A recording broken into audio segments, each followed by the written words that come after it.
BJP నేత కేంద్ర మంత్రి బండి సంజయ్ తెలంగాణ సీఎం రేవంత్ రెడ్డిపై ఘాటుగా స్పందించారు. ఉత్తర దక్షిణ విభజన వ్యాఖ్యలను ఎందుకు ప్రోత్సహిస్తున్నారని ప్రశ్నించారు. ప్రజల్లో విభేదాలు సృష్టించే ప్రయత్నం జరుగుతోందని ఆరోపించారు. పాలక పార్టీ ప్రజలను విడదీసే రాజకీయాలు చేస్తోందని విమర్శించారు. పార్లమెంటు అసెంబ్లీలో మహిళలకు 33% రిజర్వేషన్ అంశాన్ని కూడా ప్రస్తావించారు. దాన్ని వ్యతిరేకించడం సరైంది కాదన్నారు. ఈ వ్యాఖ్యలతో రాజకీయంగా చర్చ మొదలైంది.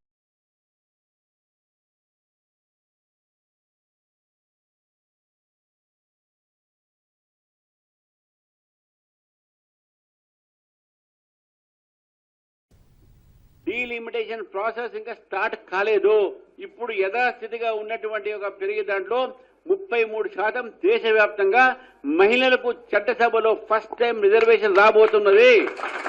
దానికి మీరు వ్యతిరేకం.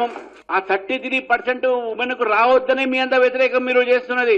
కాంగ్రెస్ పార్టీ ఫస్ట్ నుంచి కూడా వాళ్ళు ఉన్న అధికారంలో ఉన్నప్పుడు ఎప్పుడు కూడా 33% రిజర్వేషన్ గురించి వాళ్ళు ప్రయత్నం చేయలేదు. ఇప్పుడు 33% అవుతుంది కాబట్టి దాని ఆపాలనే ప్రయత్నంతో ఈ యొక్క భయం సృష్టిస్తా ఉన్నారు. 33% లేడీస్ కు రావద్దనే కాంగ్రెస్ పార్టీ చూస్తా ఉన్నది. రేవంత్ రెడ్డి గారు, మీరు కలల గనకండే ఈ డీలిమిటేషన్ జరుగుతుంది. డీలిమిటేషన్ తర్వాత బీజేపీ ప్రభుత్వం వస్తుంది.